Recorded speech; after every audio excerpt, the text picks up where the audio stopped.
Keraguan publik akan samarnya keadilan dalam peradilan Sambo akhirnya sirna setelah majelis hakim bacakan vonis. Ferdy Sambo divonis hukuman mati, sementara Richard Eliezer mendapat vonis 1,5 tahun kurungan penjara. Reaksi tak hanya bergema dalam ruang sidang, namun juga di luar persidangan. Akankah hukuman terhadap para terdakwa akan memenuhi asas keadilan hingga berujung ingkrah nantinya? Bagaimana para terdakwa menatap hari baru usai vonis? Niluh mencari jawabnya. Menjatuhkan pidana kepada terdakwa dengan pidana mati. Menjatuhkan pidana 1 tahun dan 6 bulan. Dari awal, hakimnya sudah berasumsi sendiri. Sangat bersyukur karena anak kami saat ini banyak yang mendoakan, banyak yang mendukung.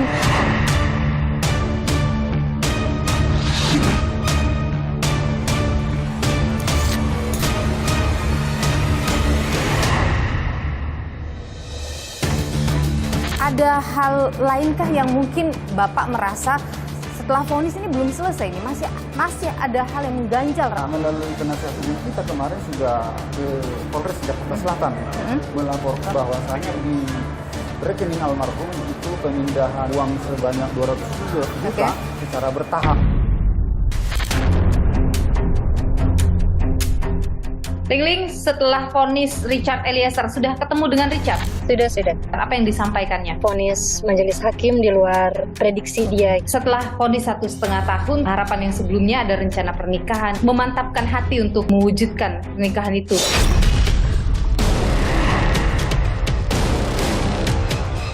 Jadi ada kekhawatiran publik kalau dalam 2-3 tahun ke depan kemudian Ferdy Sambo tidak dieksekusi mati, dia bisa saja masuk ke dalam KUHP baru yang menyebut tidak ada hukuman mati, ya hanya ada masa percobaan terlebih dahulu. Artinya dia bisa mungkin hanya dipenjara seumur hidup saja nantinya. Tapi itu 3 tahun lagi kan. Ini kan karena perkara tahanan, dalam waktu 1 tahun harus sudah putus di tingkat kasasi. Dan setelah putus tidak bisa diganggu-gugat lagi? Seharusnya tidak bisa, kecuali keluar gerasi dari Presiden. Apakah dengan kasus Ferdy Sambo itu gerasi bisa diberikan oleh Presiden?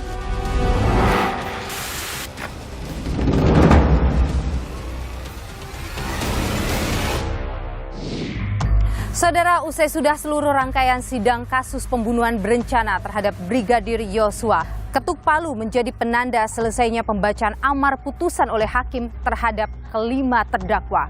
Vonis hakim di luar dugaan, terdapat perbedaan yang begitu besar dengan tuntutan jaksa.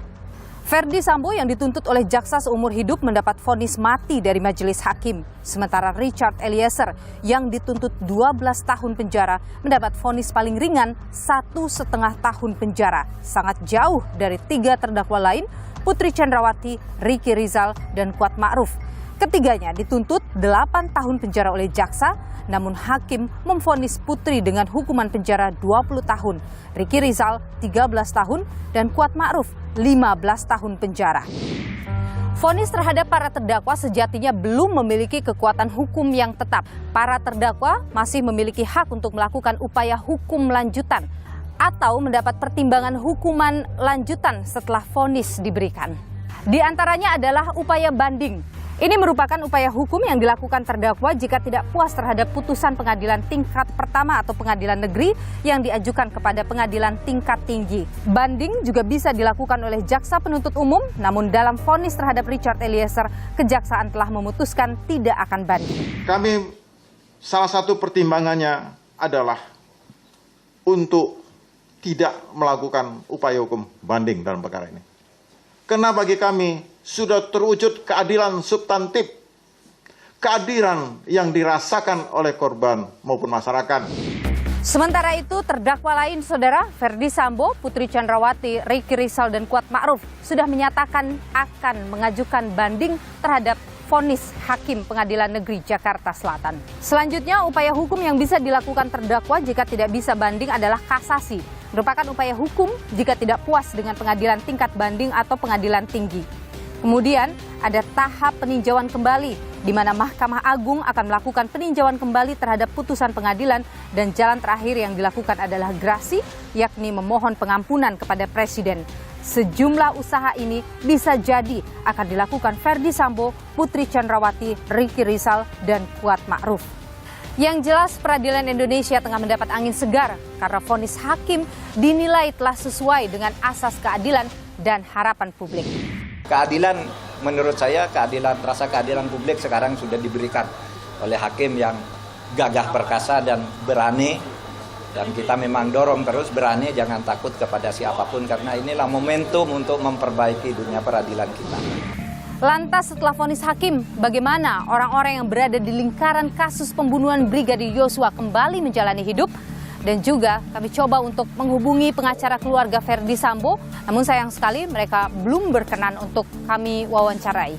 Sebelumnya saudara, kami sempat mewawancarai Paman Ferdi Sambo sebelum vonis hakim diberikan. Dan berikut ini adalah petikan wawancaranya untuk Anda. Dari pihak jaksa penuntut maupun dari hakim, ya mohon agar supaya dalam putusan nanti itu berimbanglah. Ini ada hukum sebab akibat. Tidak akan mungkin kucing saja di rumah kita tidak berani nembak loh, atau anjing atau ayam. Tapi karena begitu teriris, Ferdi Sambo ini dipertaruhkan sehingga terjadi. Sebenarnya nggak ada siapa yang mau niat membunuh, nggak ada. Saudara, lantas bagaimana dengan keluarga Brigadir Yosua? Apakah vonis ini menjadi akhir perjuangan mereka? Atau adakah hal lain yang masih diperjuangkan oleh keluarga dan orang tua Brigadir Yosua? Saya akan temui orang tua Brigadir Yosua. Ikuti saya.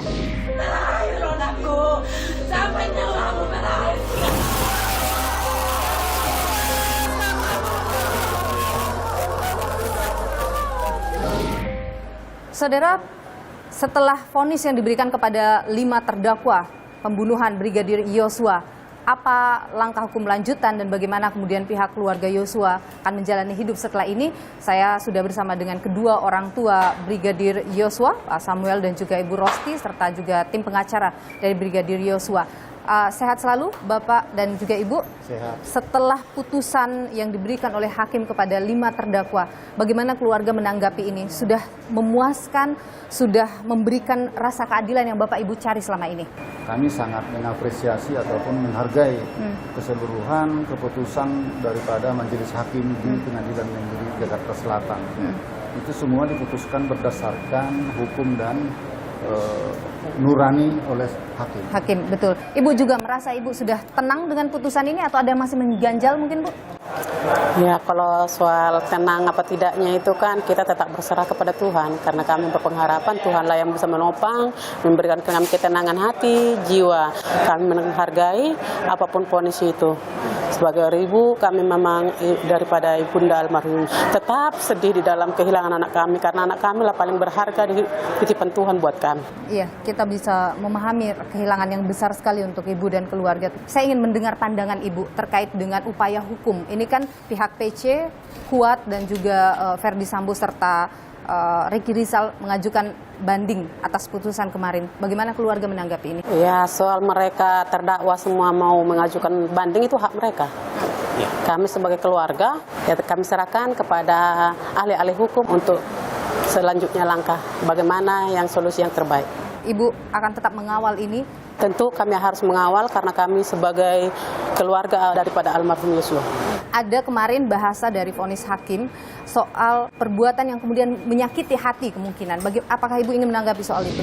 Motif yang lebih tepat menurut majelis hakim adanya perbuatan atau sikap korban Nofriansah Yosua Huta Barat di mana perbuatan atau sikap tersebut yang menimbulkan perasaan sakit hati yang begitu mendalam terhadap Putri Chandrawati. Kami tidak ada di dalamnya dan kami tidak mengerti. Boleh saya tanggapi? Kami serahkan itu kepada hakim.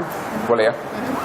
Saya pikir itu kata perhalus ya, untuk mengungkap peristiwa yang mungkin saja sebenarnya Joshua itulah korbannya. Oke. Karena kan selama ini mereka mengatakan bahwa Putri diperkosa.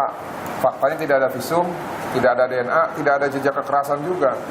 Setelah vonis ini masih banyak ya proses hukum yang masih dilanjutkan oleh pihak keluarga. Apa saja, karena hari ini datang ke Barreskrim, Ibu?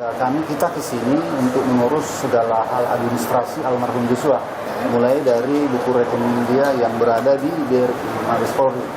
Jadi ini kami ke ruang Barreskrim, ke ruang penyidik. Di sana dulu kan ada berita acara penjemputan barang-barang almarhum ke rumah Sapuling, bahwasanya ada beberapa item yang ditahan oleh penyidik. Jadi yang dijemput ke sini dari Propam Jambi, ini surat berita acaranya, ada handphone 2 unit, ada uang sejumlah 62 juta sekian, jam tangan tas sandang warna hitam, dompet warna coklat. Ini yang belum kembali ya.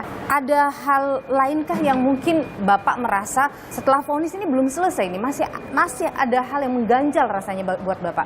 Ya, kita melalui penasihat hukum kita kemarin sudah ke Polres Jakarta Selatan melaporkan bahwasanya di rekening almarhum itu pemindahan uang sebanyak 200 juta secara bertahap yang dilakukan oleh RR. Selaku orang awam saya melihat yang nyata-nyata itu rekening almarhum, berarti itu adalah uang almarhum. Kami selaku ahli waris utama, ya seandainya pun itu uang almarhum dikembalikan sama kami. Bukan seandainya. Jadi saya tambahkan ya, saya sudah dapat pernyataan transaksi daripada rekening almarhum Joshua. Rekening ini dibuka oleh Joshua, ada riwayatnya. Saya periksa semua mutasi kredit maupun debitnya, tidak ada atas nama Putri Chandrawati. Tidak ada atas nama Ferdi Sambo, kecuali pencurian uang tanggal 11 Juli oleh Ricky Rijal. Jadi tidak bisa dikatakan ini milik daripada Putri Chandrawati. Kemudian kami datang ke sini adalah untuk pertama meminta supaya Daden, Romer, Kodir, Susi dan yang lain-lain ditangkap dan ditahan. Alasan harus ditangkap karena mereka punya peran dalam pembunuhan terencana. Yang kedua, mereka telah memberi keterangan saksi di bawah sumpah secara berbohong. Kami juga telah membuat laporan polisi tentang kejahatan pencurian jam tangan, pencurian pinmas pemberian pimpinan Polri, kemudian laptop dan handphonenya. Setelah ini apakah Bapak Ibu akan kembali ke Jambi atau masih akan ada yang diinikan di Jakarta? Masih ada yang kali urus. Sesudah selesai urusan kita akan bertolak ke Jambi. Jadi harus diselesaikan sebelum balik ke Jambi. Bapak Ibu masih punya satu putra yang saat ini menjadi anggota Polri. Apa yang ingin Bapak Ibu sampaikan tentu? Yang paling utama saya utarakan sama dia, jangan kamu ambil yang bukan hak kamu. Pengertian ini sangat dalam. Yang kedua, ini suatu mata pelajaran bagi kamu. Kematian abangmu. Ambillah dari sini hikmat untuk jalan terang hidupmu. Ibu ada yang ingin disampaikan terakhir? Kepada anak-anak kami, terlebih Mahareja Rizky, semoga dalam tugasnya mendapat perlindungan, terlebih dari Tuhan dan atasannya, agar mereka sama-sama melaksanakan tupoksi mereka masing-masing. Jangan ada kecemburuan, jangan ada keirian, akhirnya menjadikan hal yang negatif atau perbuatan yang tidak baik. Terima kasih Ibu Ros Simanjuntak, Pak Samuel Hatta Barat, tim pengacara Bang Kamarudin, Bang Samarti Simanjuntak, dan juga kakak dari Brigadir Yosua. Harapan yang sebelumnya ada rencana pernikahan dan lain sebagainya, memantapkan hati untuk mewujudkan pernikahan itu.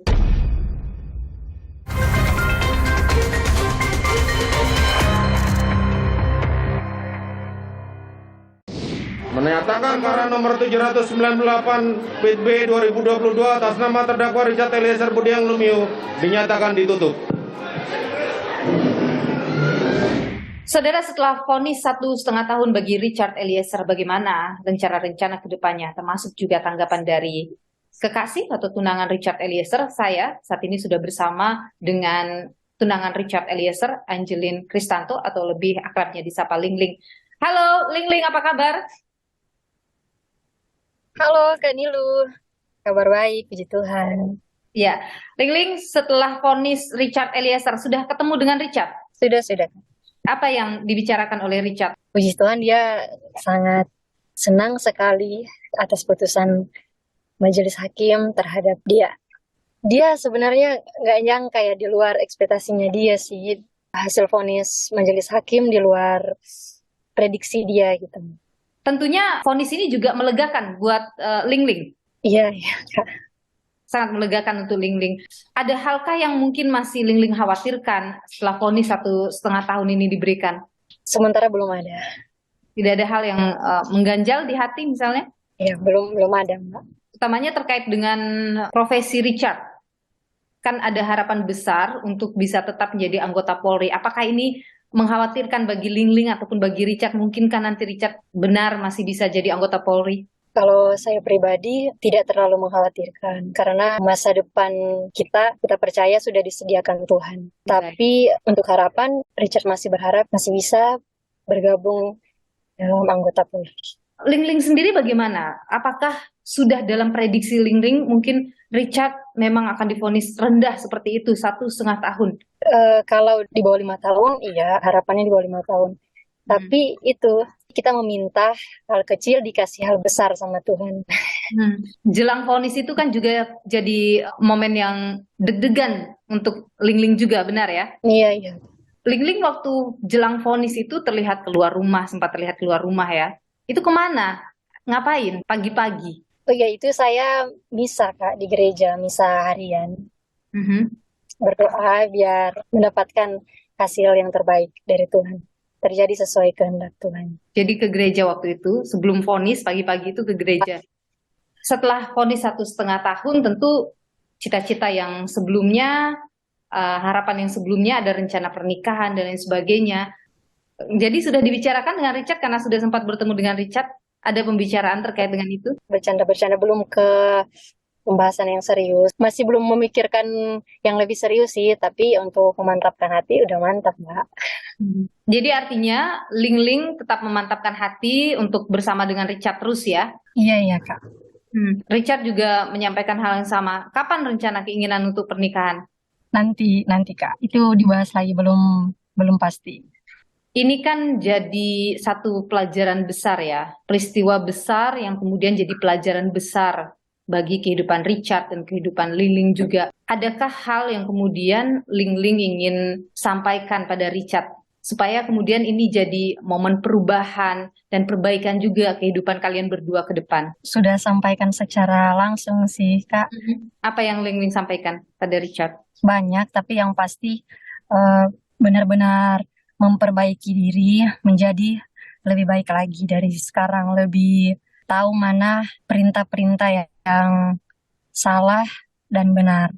Jadi mana yang wajib dijalankan dan mana yang bisa ditolak. Apa yang Richard sampaikan setelah Lingling sampaikan hal itu? Banyak sih dia bilang, tapi lebih ke iya. Karena dia tidak ingin jatuh di lubang yang sama. Dia akan memperbaiki diri. Ada hal khusus tidak yang disampaikan oleh Richard setelah vonis ini? Mungkin ada hal yang Richard ingin sampaikan pada publik yang dititipkan pada Lingling misalnya? Dan bilang ke teman-teman semua yang mendukung dia, bilang terima kasih banyak. Maaf dia nggak bisa balas semua support dan kebaikan teman-teman yang telah mendukung dia, baik yang teman-temannya dan orang-orang yang dia tidak kenal. Semoga Tuhan memberkati mereka semua. Oke, jadi ada ucapan terima kasih dan juga permohonan maaf. Iya, tapi aku belum sempat live dan bilang lewat sini aja ya Mbak Nilu. Ada lagi hal yang ingin Lingling sampaikan? Terima kasih untuk semua pihak, para penegak hukum yang telah merespon dan turut mengawal kasus ini hingga selesai. Semoga tetap keadilan di Indonesia bisa ditegakkan. Baik, Angeline Kristanto atau Lingling, tunangan Richard Eliezer, terima kasih sudah berbagi informasi di program Niluh. Sehat selalu, Lingling. Sehat selalu. Jatuhkan pidana terhadap terdakwa Richard Eliezer Budiang Lumiu dengan pidana penjara selama 1 tahun dan 6 bulan.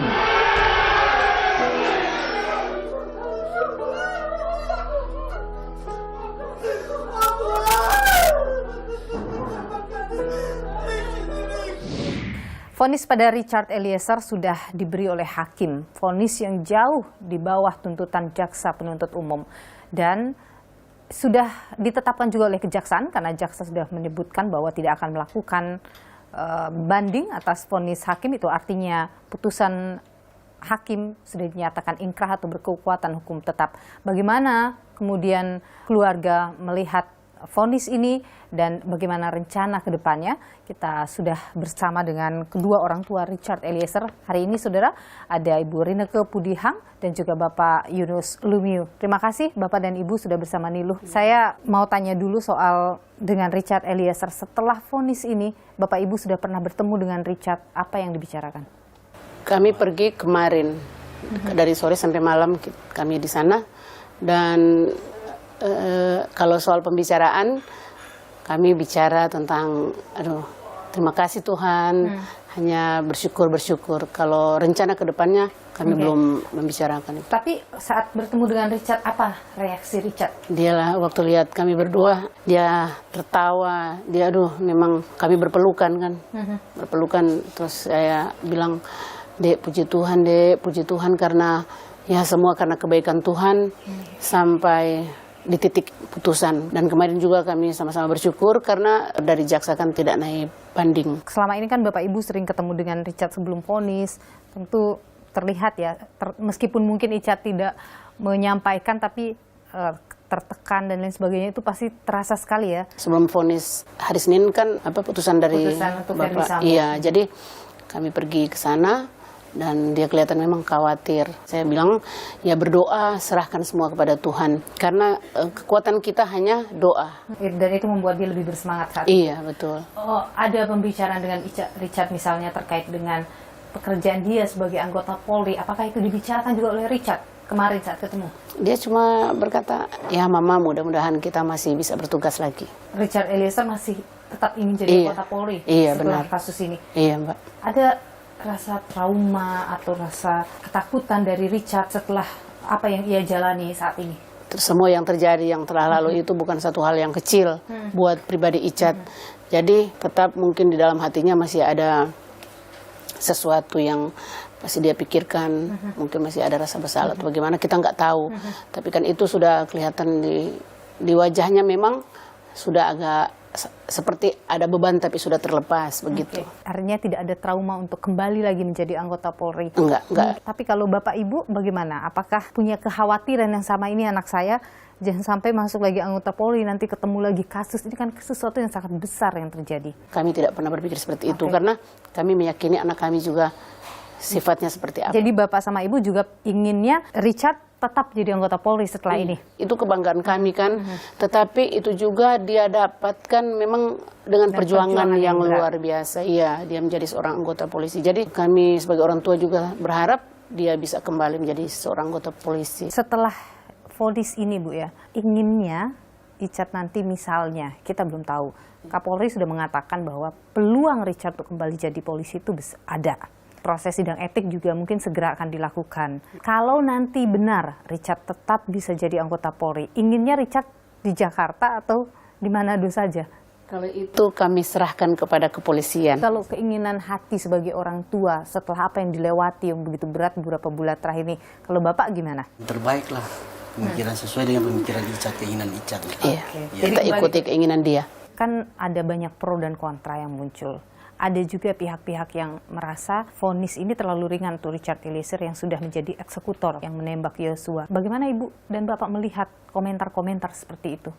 Kalau kami kan sebagai orang tua, kami tidak punya hak untuk menentukan putusan. Keputusan itu ada di tangan hakim, majelis hakim. Jadi kalau untuk melihat komentar-komentar atau pro dan kontra, ya kami sebagai orang tua sih terserahlah. Itu masing-masing orang kan berhak untuk memberikan komentar. Bapak Ibu kan sudah lama ya berada di Jakarta menemani Richard. Gimana rencana ke depan? Sudah kehilangan pekerjaan?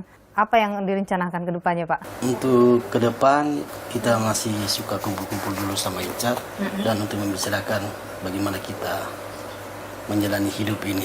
Akan di sini terus sampai mungkin Richard menyelesaikan masa hukumannya atau kembali ke Manado? Kami berencana memang sampai Richard selesai. Kalau kami di sini kan kami ingin mengunjungi dia dekat. Setelah proses ini selesai semuanya, mungkin Richard nanti sudah bebas, sudah kembali jadi anggota Polri. Apa yang Bapak Ibu ingin titip pesan untuk Richard tuh dipegang setelah kasus yang begitu berat dilewati ini? Yang pertama-tama Richard harus tetap berserah diri kepada Tuhan, mengandalkan Tuhan di dalam kehidupannya, di dalam tugasnya, tetap semangat dan kejujuran kepatuhan yang pernah dia lakukan selama ini, yang memang itu juga sudah mendarah daging bagi dia kan, tetap dia pertahankan. Kalau Bapak? Kami selaku orang tua juga mengharapkan Icat bekerja dengan baik dan patuh, dan kejujuran tetap ada dalam pribadinya. Ya, karena kejujuranlah yang menyelamatkan Icat kali ini. Itu yang kemudian harus dipegang terus oleh Richard Eliezer. Bapak Yunus Lumiu dan juga Ibu Rineke Pudihang, terima kasih sudah berbagi informasi di Niluh. Sehat selalu dan mudah-mudahan bisa segera ketemu Icat lagi, bisa kumpul bareng lagi setelah peristiwa berat yang dilewati beberapa bulan terakhir. Sehat selalu Bapak Ibu. Melihat proses yang berjalan kemarin, melihat putusan yang diberikan oleh hakim dan pertimbangan yang begitu konkret, Anda menilai mungkin sulit kemudian untuk mendapat celah bagi Verdi Sambo bisa lolos dari hukuman mati itu.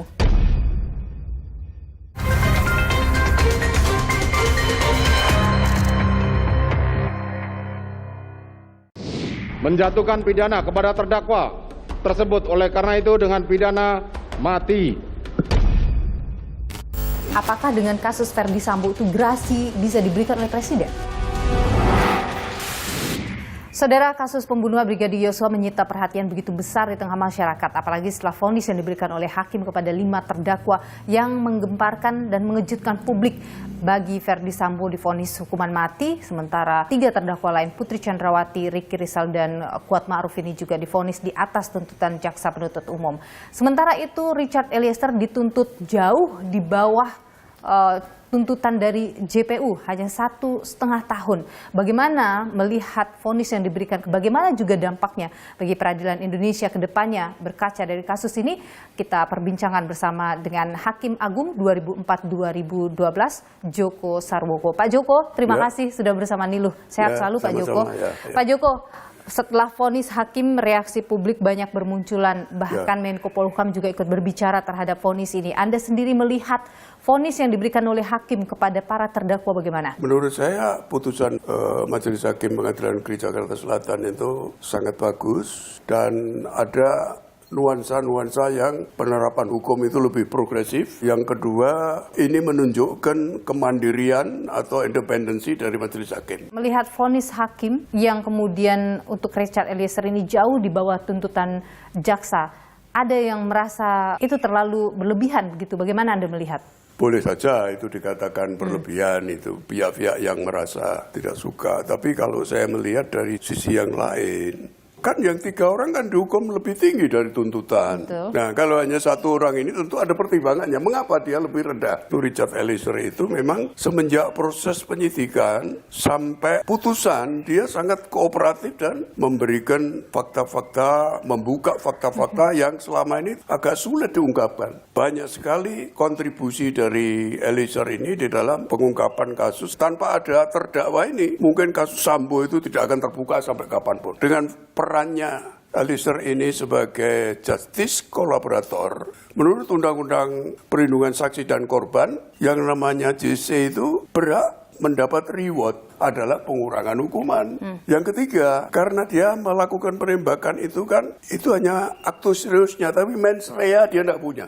Niat itu tidak punya. Yang dia lakukan adalah perintah. Dengan demikian yang memiliki mens rea untuk membunuh itu adalah FS. Dari tinjauan 3 aspek itu, menurut saya putusan hakim itu sudah tepat dan adil. Banyak pakar yang sempat menilai bahwa jaksa ini mengalami dilema yuridis begitu dengan melihat disparitas vonis hakim yang begitu jauh. Anda sendiri bagaimana menilai ini? Ya, mungkin jaksa melihat dari apa yang dilakukan Eliezer dipandang sebagai eksekutor. Menurut saya bukan eksekutor. Yang namanya eksekusi itu adalah melaksanakan suatu putusan yang sudah berkekuatan hukum tetap. Tapi ini melaksanakan perintah. Sehingga menurut saya kalau dikatakan itu ada konflik hukum ya, itu menurut saya tidak tepat. Lalu yang kedua, bahwa memang JPU kan tidak mengakui bahwa ini adalah JC. Memang kalau kita lihat undang-undang dan kemudian surat edaran Mahkamah Agung nomor 4 tahun 2011 itu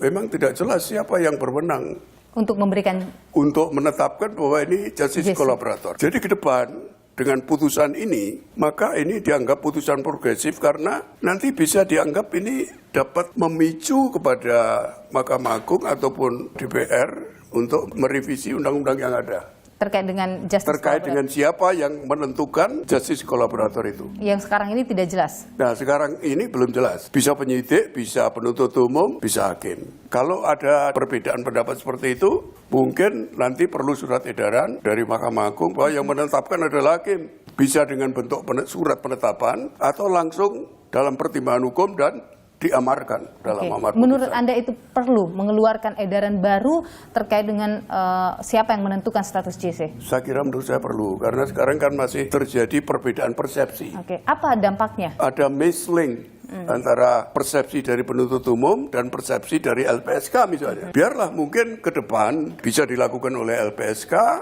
bisa dilakukan oleh penyidik ataupun penuntut umum, tapi nanti yang menentukan adalah hakim. Artinya dalam proses yang kemarin sudah sangat tepat ya Pak Joko bahwa LPSK memberikan status JC, kemudian hakim pada akhirnya juga setelah melihat proses semuanya juga menganggap dia sebagai JC. Karena itu sesuai dengan fakta yang ditemukan di persidangan oleh hakim. Andai kata tidak terungkap di persidangan, tidak sesuai dengan fakta-fakta yang ditemukan di persidangan, boleh jadi hakim menentukan bisa sama pendapatnya dengan penuntut umum, kan begitu.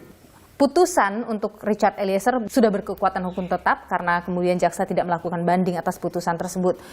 Tapi 4 terdakwa lain masih ada upaya banding, masih juga ada nanti PK bisa dilakukan. Anda menilai kans untuk Verdi Sambo bisa lolos dari hukuman mati itu besar? Bisa ya, bisa tidak. Kan tergantung persepsi dan penguasaan dari majelis hakim tingkat banding dan tingkat kasasi, tingkat PK di dalam menguasai masalah-masalah hukum atau isu-isu hukum yang memang harus diselesaikan dan diputuskan dalam tingkat kasasi. Karena tingkat kasasi adalah hanya memeriksa penerapan hukumnya, maka kemungkinan dalam tingkat kasasi agak sulit itu untuk lolos. Demikian pula juga tingkat banding. Dalam pikiran saya, tingkat banding adalah yudek fakti yang kewenangannya sama dengan tingkat pertama. Boleh saja nanti berbeda mengenai fakta-faktanya hukumnya, tapi saya kira akan saling melengkapi nanti. Oke, jadi Anda melihat kecil kemungkinan. Tapi melihat proses yang berjalan kemarin, melihat putusan yang diberikan oleh hakim dan pertimbangan yang begitu konkret, Anda menilai mungkin sulit kemudian untuk mendapat celah bagi Verdi Sambo bisa lolos dari hukuman mati itu? Itu nanti kan terjadi pertarungan argumentasi lagi antara penuntut umum dalam membuat kontra memori atau kecuali kalau jaksa juga mengajukan kasasi, terdakwa mengajukan kasasi, nanti itu semua kan akan dibaca dan dipelajari oleh majelis hakim tingkat kasasi maupun tingkat banding.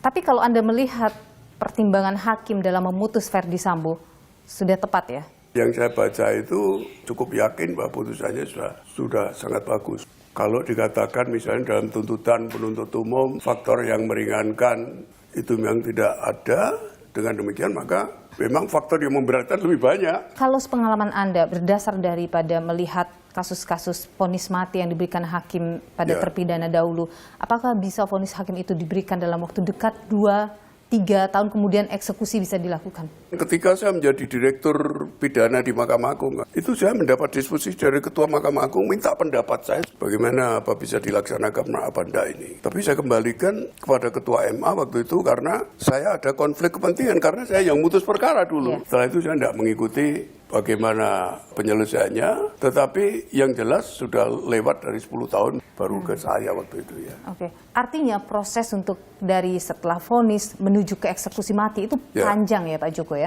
Panjang ya, karena kan masih ada banding kasasi PK.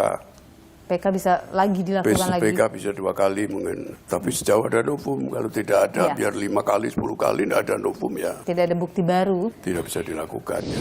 Jadi ada kekhawatiran publik kalau dalam 2-3 tahun ke depan kemudian Verdi Sambo tidak dieksekusi mati, ia bisa saja masuk ke dalam KUHP baru yang menyebut tidak ada hukuman mati, ya hanya ada masa percobaan terlebih dahulu.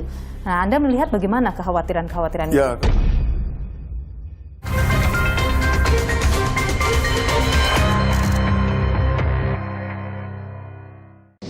Jadi ada kekhawatiran publik kalau dalam 2-3 tahun ke depan kemudian Verdi Sambo tidak dieksekusi mati, ia bisa saja masuk ke dalam KUHP baru yang menyebut tidak ada hukuman mati, ya hanya ada masa percobaan terlebih dahulu. Nah, Anda melihat bagaimana kekhawatiran-kekhawatiran Ya, itu? kita lihat dari sisi KUHP baru ya.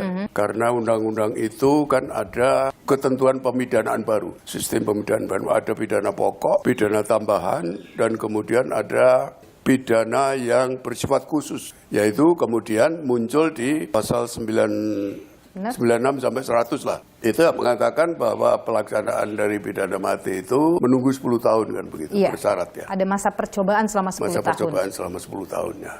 Artinya dengan demikian, setiap tahun kan harus dievaluasi itu. Artinya KUHP baru itu bisa membuat Sambo mendapatkan peluang untuk tidak dieksekusi mati. Artinya dia bisa mungkin hanya dipenjara seumur hidup saja nantinya. Ya, tapi itu 3 tahun lagi kan. Undang-undang itu berlaku 3 tahun lagi. 2026 rencananya akan digunakan. Nah, ini kan karena perkara tahanan, dalam waktu 1 tahun harus sudah putus di tingkat kasasi. Oke, artinya sudah harus inkrah dalam waktu 1 tahun. Iya. Bahkan mungkin tingkat PK mungkin. Oke, dan setelah putus tidak bisa diganggu-gugat lagi? Setelah berkekuatan tetap seharusnya tidak bisa, kecuali keluar gerasi dari presiden. Sejauh pengalaman Anda, apakah dengan kasus Verdi Sambo itu gerasi bisa diberikan oleh Presiden? Tergantung presiden. Nanti kan ada pertimbangan dari Mahkamah Agung. Jadi semuanya nanti akan bermuara di Mahkamah Agung. Ya. Tapi untuk kasus ini, apakah seorang Verdi Sambo layak mendapatkan gerasi? Kalau lihat kejengkelannya presiden sama Kapolri, seharusnya tidak dikabulkanlah gerasinya juga. Tapi Pak Joko begini, kasus Verdi Sambo ini kan menjadi catatan besar, menjadi perhatian besar oleh pakar hukum. Ya. Anda termasuk sebagai mantan Hakim Agung. Ya. Apa sih catatan paling besar yang kemudian bisa terus dibawa nanti dalam sistem peradilan Indonesia setelah kasus Verdi Sambo ini? Hakim harus ada keberanian. Suatu ketika mungkin akan terjadi tindak pidana yang dilakukan oleh orang yang luar biasa seperti Sambo. Jadi keberanian hakim ini yang akan menjadi jurisprudensi ya? Jurisprudensi bisa, dan kemudian bisa hakim itu kan sebenarnya dalam mutus perkara itu diharapkan dia memiliki kaidah-kaidah hukum baru yang nanti akan menjadi panutan dari hakim-hakim berikutnya. Nah, juga ada kaidah baru terutama mengenai JC. Justice Collaborator. Ya, pemidanaan yang menaikkan tuntutan itu juga bagus, itu jarang dilakukan oleh hakim. Nah, ini majelis hakimnya berani karena dia juga memperhatikan rasa keadilan yang ada di dalam masyarakat. Seperti adanya amicus curiae itu kan ada orang yang berpendapat itu tekanan-tekanan itu kan begitu. Dia kan tidak setuju. Ternyata proses-proses itu dipertimbangkan oleh hakim dalam memberikan vonisnya. Pak Joko, kalau melihat terdakwa lain seperti Putri Chandrawati, Kuat Ma'ruf, Ricky Rizal ini bahkan sempat menolak untuk menembak, tapi ia kemudian dianggap berbelit-belit selama persidangan. Mereka juga akan mengajukan banding terkait dengan kasus ini. Apakah ada peluang bagi mereka juga untuk turun lagi hukumannya? Ya, ada peluang, tapi mungkin kan turunnya sedikit lah. Tapi itu kan nanti kan akan dipertimbangkan oleh hakim apa. Kalau pengacara biasa, wah ini ilusi aja dari penuntut umum, ilusi dari hakim, karena hakimnya sejak awal sudah tidak netral katanya, ya biar aja, itu biasa, itu kan. Tidak akan mempengaruhi ya? Tidak akan mempengaruhi ya. Melihat apa yang dilakukan hakim pada status JC Richard Eliezer, Anda melihat ini menjadi harapan baru bagi orang-orang yang kemudian ingin membongkar kasus. Nah, sekarang dengan ini, perkara-perkara besar, perkara korupsi, segala itu nanti ada yang berani ngomong. Diharapkan begitu ya. Jadi kasus Verdi Sambo memberi dampak besar bagi perkembangan hukum di dan peradilan. Dan peradilan. Baik. Pak Joko Sarwoko, Hakim Agung 2004-2012. Terima kasih sudah memberikan pandangan di program Niluh. Sehat selalu Pak Joko. Ya, sama-sama. Terima kasih ya. Mungkinkah ada peluang bagi Verdi Sambo untuk lolos dari hukuman mati? Serta bagaimana pula nasib Richard Eliezer? Mungkinkah ia bisa kembali menjadi anggota Polri?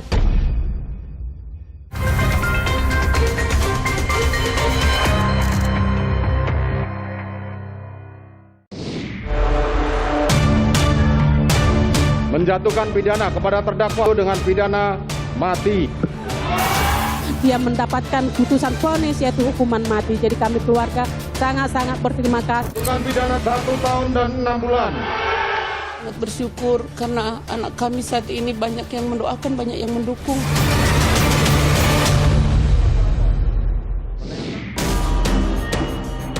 Sidang vonis pembunuhan Brigadir Yosua penuh kejutan. Putusan hakim terhadap para terdakwa jadi perbincangan. Reaksi positif pun datang dari berbagai kalangan. 1 tahun dan 6 bulan. Kami dari lettingnya Baradae, dari Barapana Nusantara, datang ke sini untuk mendukung Richard Eliezer untuk dibebaskan. Kalau bisa bergabung lagi bersama kami. Inilah momentum untuk memperbaiki dunia peradilan kita. Vonis untuk Sambo itu sudah tepat. Meski vonis disebut penuhi asa publik akan keadilan, pihak Ferdi Sambo merasa hakim berasumsi. Kami semua tim PH tidak berharap banyak. Kenapa kami sampaikan seperti itu? Dari awal hakimnya sudah berasumsi sendiri. Ini ada lagi tadi yang kita catat sama-sama. Ada motif baru, sakit hati lagi. Itu kan berbeda-beda lagi. Artinya apapun pertimbangan majelis hakim, intinya dalam tingkat pertama ini kita hormati. Tetap kita hormati dan ada upaya hukum selanjutnya. Tak puas pada vonis, Ferdi Sambo CS pastikan ajukan banding. Sementara Richard Eliezer menerima vonis 1,5 tahun yang jauh di bawah tuntutan jaksa. Namun muncul dugaan di publik terkait aturan dalam Kitab Undang-Undang Hukum Pidana KUHP baru. KUHP baru yang disahkan Januari 2023 dianggap untungkan Ferdi Sambo. Dalam pasal 100 KUHP baru disebut, terpidana mati akan diberi masa percobaan selama 10 tahun. Jika berkelakuan baik, hukuman mati bisa diganti menjadi hukuman seumur hidup. Menteri Hukum dan HAM Yasona Lauli membantah dugaan pasal dalam KUHP baru dibuat untuk meloloskan Ferdi Sambo dari hukuman mati. Jadi itu berdasarkan putusan Mahkamah Konstitusi. Pelaksanaan hukuman mati itu tidak absolut. Jadi harus ada kesempatan. Jadi bukan berarti ini jauh sebelum Sambo sudah dibahas. Dalam kenyataannya, perlu waktu lama bagi terpidana mati di Indonesia untuk dieksekusi. Rian Jombang misalnya, terbukti membunuh Heri Santoso di Depok dan menghabisi nyawa 10 orang lainnya. Rian divonis mati oleh Pengadilan Negeri Depok pada 6 April 2009. 14 tahun berlalu, Rian tak kunjung dieksekusi lantaran belum memenuhi hak pengajuan gerasi. Lalu pada 2010, Mary Jane, terpidana mati asal Filipina yang tertangkap membawa heroin di Bandara Adi Sucipto, Yogyakarta. Eksekusi mati Mary Jane dijadwalkan pada 29 April 2015. Namun eksekusi batal lantaran perekrut Mary Jane menyerahkan diri pada kepolisian Filipina. Sementara Sambo masih akan terus berjuang untuk mendapatkan keringanan hukuman, status hukum Eliezer sudah berkekuatan hukum tetap. Jaksa tidak akan banding atas vonis hakim terhadap Eliezer. Lantas, apakah Richard Eliezer bisa kembali ke Korps Bayangkara? Kita akan dijadikan pertimbangan bagi Komisi Kode Etik, bagi institusi untuk bisa memutuskan suatu keputusan yang adil bagi semua pihak. Ada kemungkinan untuk balik ke Brimob lagi ya Pak ya? Kemungkinan itu terbuka Pak ya? Ya, peluang itu ada. Putusan hakim memang telah penuhi harapan publik. Asas keadilan bagi semua jadi landasan. Meski pro kontra tak akan sepi mengiringi, putusan hakim harus dihormati. Peradilan Ferdi Sambo CS telah mencatatkan sejarah dalam peradilan Indonesia. Mantan jenderal yang melawan prajurit berpangkat rendah, sang prajurit yang berhasil menang berkat kejujurannya.